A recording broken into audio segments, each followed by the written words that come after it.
আগামী 16ই ডিসেম্বর আমরা আবার ঐক্যবদ্ধ হব। আমরা যদি একবার নেমে পড়ি, আমাদের আর ঘরে ফেরার সুযোগ নেই। আমরা এখনো প্রস্তুত ঝাঁপিয়ে পড়ার জন্য। আমরা বুলেট বোমা ভয় করি না। দেখার ব্যাপার, আওয়ামী লীগ কিন্তু পাট গাছ না, আওয়ামী লীগ বট গাছ। বাংলাদেশের আওয়ামী লীগ, বাংলাদেশের ছাত্রলীগ একটা দেশের জন্মদাতা, এই দেশের নাম বাংলাদেশ। তো শেখ হাসিনা ভাবছেন বা আওয়ামী লীগ ভাবছেন বাংলাদেশে তারা আসবেন, কারণ এই দেশের মানুষ তাদেরকে চায়। তো কিভাবে আসবেন? বেসিক্যালি বাংলাদেশ আওয়ামী লীগ একটা মহেন্দ্র ক্ষণের অপেক্ষায় আছে, একটা মহেন্দ্র ক্ষণ, কাঙ্ক্ষিত সময়ের। কি সেই সময়? এটা নিয়ে দেশে এবং বিদেশে গবেষণা হচ্ছে। যারা রাজনীতির বিশ্লেষক আছেন, বিভিন্ন থিঙ্ক ট্যাঙ্ক আছেন, এগুলো নিয়ে যারা গবেষণা করেন, তারা বলছেন যে শেখ হাসিনা বেসিক্যালি একটা মহেন্দ্র ক্ষণের অবস্থা মানে অপেক্ষা করছে। মহেন্দ্র ক্ষণের আগে যেটা যেটা করা দরকার সেটাও পরিকল্পিতভাবে তিনি করছেন। এরা কি আসলে যোগ্য সরকার চালানোর জন্য? তাদেরকে ব্যক্তিগত ম্যানেজমেন্ট ক্যাপাসিটি আছে? কেন ছাত্রদের ডাকে সবাই রাস্তায় নেমেছে তাও আমরা জানি। কাজে এই বাস্তবতার পটভূমিতে এই সরকারকে আমার বেখাপ্পা মনে হচ্ছে, বেমানান মনে হচ্ছে। এবং আমরা হতবাক, এই যে মাহফুজকে পুলিশ গ্রেফতার করেছে, গ্রেফতারের ছবি এই যে মাহফুজকে দেখতে পাচ্ছেন, তাকে গ্রেফতার করার কারণ হলো সেই জঙ্গি তৎপরতায় লিপ্ত ছিল Hizbut Tahrir leader Mahfuz placed on fresh. প্রিয় দর্শক, এই মাত্র পাওয়া খুবই গুরুত্বপূর্ণ ভিডিওতে আপনাকে স্বাগতম। দর্শক, আপনারা ভিডিওর থাম্বনেল দেখেই বুঝতে পেরেছেন আজকের ভিডিওটি কতটা গুরুত্বপূর্ণ হতে চলেছে। দর্শক, আজকের ভিডিওতে অনেক চাঞ্চল্যকর সব গোপন তথ্য ফাঁস করা হবে, তাই না টেনে সম্পূর্ণ ভিডিওটি দেখতে থাকুন এবং এই রকম আরো নিউজ শুনতে চ্যানেলটি সাবস্ক্রাইব করে আমাদের সাথেই থাকুন। তো চলুন দর্শক, কথা না বাড়িয়ে আমরা মূল ভিডিওতে যাই। ভারতে বসে বসে শেখ হাসিনার বিভিন্ন পরিকল্পনা, ফোন কল রেকর্ড বা বিভিন্ন কর্মসূচির যে ঘোষণা সোশ্যাল মিডিয়া প্ল্যাটফর্মে, ফেসবুকে, ইউটিউবে, বাংলাদেশ আওয়ামী লীগের যে ভেরিফাইড ফেসবুক পেজ আছে, ইউটিউব চ্যানেল আছে, সেখানে নানান কর্মসূচি, সরকারের বিভিন্ন জিনিস সম্পর্কে তথ্য তুলে ধরা, কিছু কিছু ক্ষেত্রে গুজবও থাকে, সত্য থাকে, এই যে অ্যাক্টিভিটিসগুলো চালাচ্ছে, এতে বিব্রত বোধ করছে সরকার। আর যার কারণে পররাষ্ট্র মন্ত্রণালয় থেকে একটা বক্তব্য এসেছে যে ভারত সরকারকে শেখ হাসিনার এই রকম অ্যাক্টিভিটিসের জন্য বাংলাদেশ সরকার একটা রিকোয়েস্ট করেছে। কোনটা? যে আপনারা শেখ হাসিনার ফোন ব্যবহারটা একটু বন্ধ করেন। কেন? কারণ তিনি অনলাইনে যা যা করছেন বা বিভিন্ন ধরনের অ্যাক্টিভিটিস করছেন, এতে বাংলাদেশের পরিস্থিতি, নিরাপত্তা সিস্টেম সবকিছু মিলে একটা অস্থিতিশীল অবস্থান তৈরি হচ্ছে। ভারতের উচিত শেখ হাসিনার এই বিষয়টাকে কন্ট্রোল করা। তো ধরেন ভারত কন্ট্রোল করতেছে, কথার কথা, শেখ হাসিনা কি চুপ হয়ে যাবেন? আওয়ামী লীগ যা করছে এ নিয়ে 1% অনুশোচনা কিন্তু আওয়ামী লীগের মধ্যে নাই, কারণ তাদের বক্তব্য খুবই ক্লিয়ার যে পরিকল্পিত একটা ষড়যন্ত্রের মাধ্যমে দেশি বিদেশি তাদেরকে উৎখাত করা হয়েছে। বেসিক্যালি তারা জনগণের সেবক এবং জনগণ তাদেরকে চায়। তবে এই কথাটার মধ্যে অনেকটা ফারাক আছে, এটা ছিল না। নির্বাচন সিস্টেমকে ম্যানিপুলেট করা অথবা সর্বশেষ পর্যায়ে এসে গ্রেপ্তার, রাতের আধারে পুলিশের অভিযান, বিজিবির অভিযান, র্যাবের অভিযান, এগুলো তো দিনের আলোর মতন সত্য। তো যাই হোক, তো শেখ হাসিনা ভাবছেন বা আওয়ামী লীগ ভাবছেন বাংলাদেশে তারা আসবেন, কারণ এই দেশের মানুষ তাদেরকে চায়। তো কিভাবে আসবেন? বেসিক্যালি বাংলাদেশ আওয়ামী লীগ একটা মহেন্দ্র ক্ষণের অপেক্ষায় আছে, একটা মহেন্দ্র ক্ষণ, কাঙ্ক্ষিত সময়ের। কি সেই সময়? এটা নিয়ে দেশে এবং বিদেশে গবেষণা হচ্ছে। যারা রাজনীতির বিশ্লেষক আছেন, বিভিন্ন থিঙ্ক ট্যাঙ্ক আছেন, এগুলো নিয়ে যারা গবেষণা করেন, তারা বলছেন যে শেখ হাসিনা বেসিক্যালি একটা মহেন্দ্র ক্ষণের অবস্থা মানে অপেক্ষা করছে। মহেন্দ্র ক্ষণের আগে যেটা যেটা করা দরকার সেটাও পরিকল্পিতভাবে তিনি করছেন। তো পরিকল্পিতভাবে কি করছেন? আলোচনায় থাকার জন্য মাঝে মাঝে ফোন কল রেকর্ড পাঠাচ্ছেন। একদম গ্রামের প্রত্যন্ত অঞ্চলের একজন চেয়ারম্যান, একজন ছাত্রলীগের নেতা, বাস্তব অবস্থায় শেখ হাসিনার সাথে একজন মন্ত্রীও ফোনে কথা বলার সুযোগ পায় না বা এমপিরা পায় নাই, সেখানে আজকে তিনি নিজে ফোন দিচ্ছেন, যে ফোন আলাপগুলো ভাইরাল হচ্ছে। তো বোঝাই যাচ্ছে এগুলা পরিকল্পিত, যে দেশের মধ্যে একটা যে সরকার আছে বা যারা আছে তাদের মধ্যে ভয় তৈরি করা। এটা তিনি সফলও হচ্ছেন। সবাই মানে এমনিতে সারাদিন দেখবেন যে প্রত্যেকটা টিম এ বি এর বকে, বি সি এর গালাগালি করে, অথবা তাদের মধ্যে মনক্ষুণ্ণতা হচ্ছে, নানান অ্যাক্টিভিটিস হচ্ছে। কিন্তু যখনই শোনে যে শেখ হাসিনা আসবে, আওয়ামী লীগ প্রোগ্রাম করবে, তখনই সবাই কিন্তু চুম্বকের মতন চুম্বক গতিতে একত্রিত হয়ে যায়। কেন? এটা তারা বোঝে যে শেখ হাসিনা যদি বাংলাদেশে এই মুহূর্তে আসে, আওয়ামী লীগ এখনো শক্তি ওই লেভেলে হারায় নাই।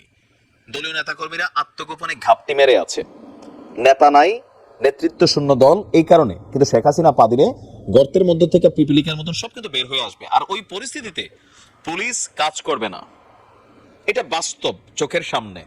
সেফটি ইস্যুতে তারা মাঠে নামবে না। পেশি শক্তির দিক থেকে এই মুহূর্তে মানে বাংলাদেশে কয়েক লক্ষ লোক মারা যাবে, এটা হচ্ছে বাস্তবতা যদি কখনো এরকম হয়। আর সবার আগে কারা বাটে পড়বে? সমন্বয়ক, জামাত ইসলাম, বিএনপি একটু কম বাটে পড়বে, এটা ক্যালকুলেশন বোঝা যাচ্ছে। তো এরকম পরিস্থিতিতে তারা কিন্তু সবাই একত্রিত হচ্ছে। তো এইরকম একটা ঝুঁকি শেখ হাসিনা এই মুহূর্তে নিবে না। বিশ্লেষকদের বক্তব্য যে এই মুহূর্তে এরকম ঝুঁকি নিবে না। তো কখন ঝুঁকি নিবে? ওই মহেন্দ্র খন। কখন সে মহেন্দ্র খন? বিভিন্ন কারণে বিভিন্ন ইস্যুতে ডক্টর মোহাম্মদ ইউনূসের এই সরকার, অন্তর্বর্তী সরকারটা যখন দুর্বল হয়ে যাবে, অন্তর্বর্তী সরকার যখন ব্যর্থ হয়ে যাবে, এই সময়টার জন্য আওয়ামী লীগ ঘাপটি মেরে বসে আছে। এখন অন্তর্বর্তী সরকার ব্যর্থ হওয়ার মধ্যে অনেকগুলো সিমটম আছে। অনেকে ভাবতে পারেন যে তখন কিভাবে আওয়ামী লীগ ফাংশন করবে। আবার আসেন কিভাবে ফাংশন করবে। বিএনপি এবং কি বলা হয় যে জামাত ইসলাম, দীর্ঘ দিন যাবৎ জামাতের রাজনীতিটা বিএনপির কাঁধের উপর ভর করে চলছে, কিন্তু আজকে প্রধান দুইটা প্রতিপক্ষ হচ্ছে আওয়ামী লীগ শূন্য মাঠে, জামাত বিএনপি একে অন্যের। দুই দলেরই টার্গেট ক্ষমতায় যাওয়া, তাই না? রাজনীতিতে তারা তাদের মতন করে করছেন, কিন্তু এখন বাঘ নাই, মানে কি বলে যে খালি মাঠে দুইটা টিমই, দুটোটাই বাঘ। জামাত ইসলামও বাঘ, আমরা ধরলাম বিএনপিও বাঘ। তো তাদের মধ্যে বিভক্তি অলরেডি চলে আসছে। অনেক নীতিগত ইস্যুতে বিভাজন আমরা দেখতে পারতেছি। বাকি আছে সমন্বয়ক। তো সমন্বয়করা কোনো পলিটিক্যাল ফোর্স না, তারা স্টুডেন্ট, বিভিন্ন মতের বিভিন্ন শ্রেণীর পেশার মানুষ, তাদের সাথে কানেক্টেড। তো তাদের মধ্যে বিভাজন হয়েছে, নানান দিকে তারা ভেঙে গেছে। আহত ছাত্ররা মানে নানান ধরনের অ্যাক্টিভিটিস উপদেষ্টা নিতে হবে। আপনারা জানেন যে কাফনের কাপড় পরে নাকি নেওয়ার পরিকল্পনা করতেছে। আহত স্টুডেন্টের মধ্যে থেকে একজনকে উপদেষ্টা বানাইতে হবে। আরও বিভিন্ন জায়গায় উত্তরবঙ্গ থেকে আওয়াজ উঠছে, আমাদের এখান থেকে না এলে উত্তরবঙ্গ ব্লকেড হয়ে যাবে। এই যে অ্যাক্টিভিটিসগুলো, তাদের শক্তির বিভাজনের দৃশ্যপট। আমজনতা, দ্রব্যমূল্যের ঊর্ধ্বগতি জনগণের ধৈর্যকে নষ্ট করছে। কেউ কেউ বলছেন আগেই তো ভালো ছিলাম, ধান্দাও ছিল, খরচও করছি, এখন ধান্দা নাই, খরচ তো বাই করতে হয়। সরকার ট্যাক্স কমাই দিয়েছেন, জিনিসপত্রের দাম কমতেছে না, সিন্ডিকেট ভাঙতে পারতেছে না। আবার অন্তর্বর্তী সরকারের অনেক উপদেষ্টা যারা আওয়ামী লীগের সময় আওয়ামী লীগের তাবেদারি করেছেন, তারা এখন এখানে কানেক্টেড হয়ে গেছেন, তাদেরকে নিয়ে চলছে। ওইদিকে চরমনাই হুজুর বাংলাদেশ ফজল করিম, তারা আওয়াজ দিচ্ছে উপদেষ্টা ফারুকের যদি না সরায় রাজপথে নামবে। ইউনূস সরকারকে প্রত্যেকটা রাজনৈতিক দল নানানভাবে হুমকি ধামকি দিচ্ছেন। ইউনূস সরকারও নিজে বলে ফেলছেন যে অন্তর্বর্তী সরকারের মেয়াদ যত কম হয় ততই মনে হয় ভালো। এটা হচ্ছে ফ্রাস্ট্রেশনের একটা বহিঃপ্রকাশ। প্রথম দিকে কিন্তু এমন ছিলেন না। তিনি বলতেন যে জনগণের নির্বাচনের জন্য দিন তারিখ ঠিক করবে, সংস্কার একটা বিশাল প্রক্রিয়া। তো সংস্কার ও দৃশ্যমান কোনটা হচ্ছে? কিছুই হচ্ছে না। প্রশাসনে বিভিন্ন জায়গায় কাজ হচ্ছে না। আসিফ নজরুল ইসলাম বলছেন আরো অনেক সময় লাগবে। রাজনৈতিক দলগুলো সময় দিতে চাচ্ছে না। জনগণ, আইন শৃঙ্খলা বাহিনীর চরম অবনতি হয়েছে। আইন শৃঙ্খলা পরিস্থিতির বিভিন্ন জায়গায় লুটপাট চলছে। বিএনপির একাংশের নেতাকর্মীরা এগুলা করছে, নিজেরাও লাগালাগি করতেছে। আবার আওয়ামী লীগও বিভিন্ন জায়গায় পরিস্থিতিকে আপনার কন্ট্রোল নিয়ে নিচ্ছে। এই সকল কিছু মিলিয়ে এই যে একটা অস্থির সিচুয়েশন, যে কোনো সমস্যা এই সরকারটা ফ্লপ করবে। জনসমর্থন হারাচ্ছে, 100% হারাচ্ছে। আর হারাবে এটা তো স্বাভাবিকই। দেখেন শেখ হাসিনা ইস্যুতে তারা সবাই একজোট। শেখ হাসিনা একা বনাম সবগুলো রাজনৈতিক দল।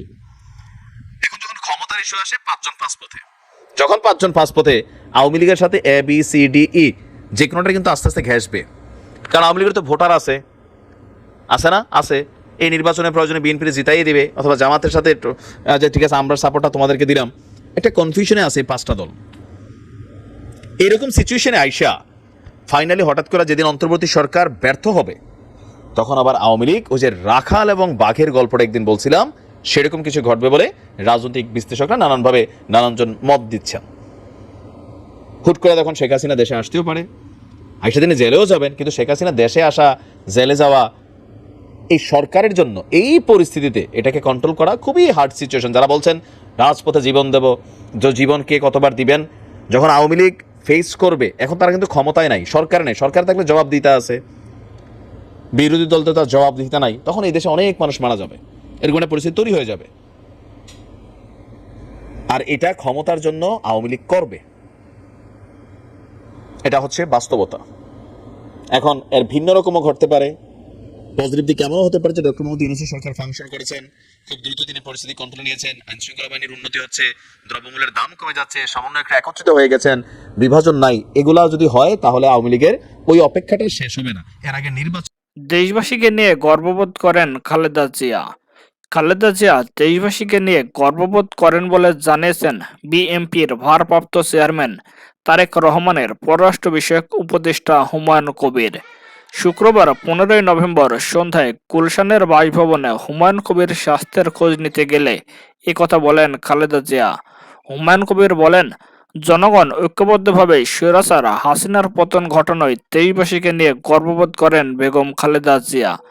তিনি বলেন, দেশের মানুষ তাকে গণতান্ত্রিক সংগ্রামের প্রতীক হিসেবে বিবেচনা করে। স্বৈরাচারী হাসিনার বিরুদ্ধে সংগ্রামে তিনিই ছিলেন দেশবাসীর অনুপ্রেরণা। প্রায় 15 বছর পর গত 9 নভেম্বর লন্ডন থেকে দেশে আসেন হুমায়ুন কবির। শেখ হাসিনার বিরুদ্ধে দেশব্যাপী জনমত গঠন করার ক্ষেত্রে গুরুত্বপূর্ণ ভূমিকা রাখা হুমায়ুন কবিরকে দেশে আসতে দেয়নি আওয়ামী লীগ সরকার।